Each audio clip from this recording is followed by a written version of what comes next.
ប៉ូលីសចរាចរណ៍និងមន្ត្រីកិច្ចសន្យា4នាក់ត្រូវបានហៅមកសួរនាំក្រោយខាត់ម៉ូតូមួយគ្រឿងក្រុមការងារព័ត៌មាននិងប្រតិកម្មរហ័សនៃស្នងការដ្ឋាននគរបាលរាជធានីភ្នំពេញសូមបញ្ជាក់ថាបន្ទាប់ពីមានការផ្សព្វផ្សាយបង្ហោះវីដេអូតាមបណ្ដាញសង្គមជុំវិញករណីមន្ត្រីនគរបាលចរាចរណ៍និងមន្ត្រីជាប់កិច្ចសន្យាមួយក្រុមនៅគោលដៅស្តុបផ្សារដេប៉ូបានចេញឃាត់ម៉ូតូមួយគ្រឿងបើកបរដោយស្ត្រីម្នាក់បានល្មើសផ្លាកសញ្ញាចរាចរណ៍បោះត្រឡប់ក្រោយកាលពីថ្ងៃទី13ខែឧសភាឆ្នាំ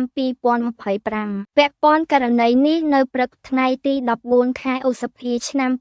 2025ការិយាល័យនគរបាលចរាចរណ៍ផ្លូវគោកបានអញ្ជើញមន្ត្រីនគរបាលចរាចរណ៍និងមន្ត្រីជាប់កិច្ចសន្យាចំនួន4រូបនៅគោលដៅស្តុបផ្សារដេប៉ូមកសួរនាំចំពោះការបង្ហោះករណីឃាត់ម៉ូតូមួយគ្រឿងម៉ាក Honda Scoop ពីពណ៌សមិនចាំផ្លាកលេខខាងលើតាមរយៈការបំភ្លឺមន្ត្រីទាំង4នាក់ពិតជាបានចេញឃាត់ម៉ូតូប្រាកដមែនដោយអ្នកបើកម៉ូតូខាងលើបានល្មើសផ្លាកសញ្ញាបត់ត្រឡប់ក្រោយករណីនេះមន្ត្រីចរាចរណ៍មិនថាពីន័យស្ត្រីដែលបើកបរម៉ូតូនោះទេដោយមន្ត្រីបានធ្វើការអប់រំណែនាំឲ្យយល់ដឹងពីច្បាប់ចរាចរណ៍ផ្លូវគោកគួរបញ្ជាក់ថាតាមបទបញ្ជារបស់ឯកឧត្តមឧត្តមសេនីយ៍ឯកជួនណារិនអគ្គស្នងការរងនិងជាស្នងការនគរបាលរាជធានីភ្នំពេញកន្លងមកគឺមិនអនុញ្ញាតឲ្យមន្ត្រីជាប់កិច្ចសន្យានិងមន្ត្រីនគរបាលចរាចរណ៍ពួនស្ទាក់ចាប់ឃាត់យានយន្តល្មើសច្បាប់ចរាចរណ៍នោះទេក្នុងករណីដែលមន្ត្រីអនុវត្តច្បាប់ចរាចរណ៍មិនអនុវត្តតាមបទបញ្ជារបស់ឯកឧត្តមស្នងការគឺនឹងរងទទួលការអនុវត្តវិន័យកងកម្លាំងនគរបាលជាតិចំពោះមន្ត្រីនគរបាលចរាចរណ៍